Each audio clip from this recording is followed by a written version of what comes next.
నాదొక స్వర్గం అనర్గళం అనితర సాధ్యం నా మార్గం అన్న శ్రీశ్రీ గారి మాటలను నిజ జీవితంలో నిరూపించిన నిస్వార్థ శ్రామికుడు, కోట్లాది అభిమానుల గుండెల్లో ఆపద్బాంధవుడు, వెండితెర విశ్వంభరుడు మన మెగాస్టార్ చిరంజీవి. సామాన్యం నుండి అసామాన్యంగా ఎదిగిన మెగాస్టార్ గారి ప్రయాణం తారా తరాలకి అవసరమైన ముఖ్య పాత్ర.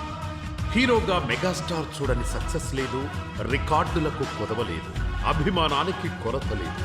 ప్రేక్షకుల నుండి పాన్ ఇండియా హీరోల వరకు అందరికీ ఆయనే స్ఫూర్తి, అది ఎవరికీ అందని కీర్తి. సింహాసనం మీద కూర్చునే అర్హత అక్కడ ఆ ఇంద్రుడిది, ఇక్కడ ఈ ఇంద్రసేనుడిది. ఎంత ఎత్తుకు ఎదిగామన్నది కాదు, ఎంతమందికి సాయం చేశామన్నదే ముఖ్యం.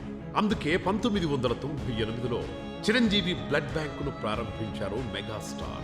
రక్తదానం యొక్క అవసరమేంటో తెలియజెప్పి అభిమానుల్లోనే కాదు ప్రజలందరిలో ఒక ఆలోచన రేకెత్తించారు. నాటి నుండి నేటి వరకు లక్షల కొద్దీ రక్తదానాలు బ్లడ్ బ్యాంకులో. ఇప్పటికీ ఎవరికైనా బ్లడ్ ఎమర్జెన్సీ అంటే అందరికీ గుర్తొచ్చే సంజీవని చిరంజీవి బ్లడ్ బ్యాంక్.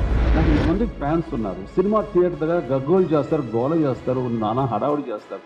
అలాంటి వాళ్ళని, అంత ప్రేమించే వాళ్ళని నేను ఇలాంటివి కనుక మెసేజ్ వాళ్ళకి ఇవ్వగలిగితే కనుక వాళ్ళని చక్కగా మనం ఛానలైజ్ చేసినట్టు ఉంటాం. ముఖ్యంగా రక్తం డొనేట్ చేసే విధంగా వాళ్ళని డ్రైవ్ చేయాలి అని అనుకున్నాను.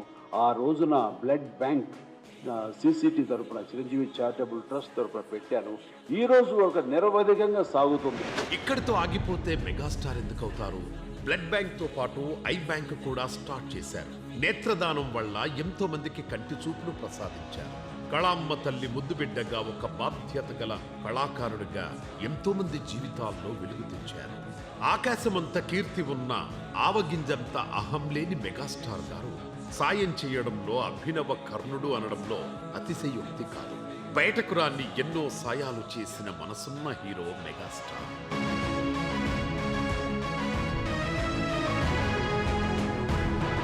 కరోనా విలయ తాండవంలో సినీ కార్మికుల ఆకలి బాధలు అర్థం చేసుకున్న అసలైన హీరో మెగాస్టార్. హుటాహుటిన కమిటీ పెట్టి నిత్యావసర సరుకులు అందించి ఆకలి బాధ లేకుండా చేసిన ఆపద్బాంధవుడు. ఆక్సిజన్ సిలిండర్ల కొరత గురించి తెలియగానే ఆక్సిజన్ సిలిండర్లను అందించి ఎన్నో ప్రాణాలు కాపాడారు. మెగాస్టార్ సినిమా రావడానికి కొన్ని నెలలు పట్టొచ్చేమో గాని ఆయన సాయం ప్రతిరోజు ఎక్కడో ఓ దగ్గర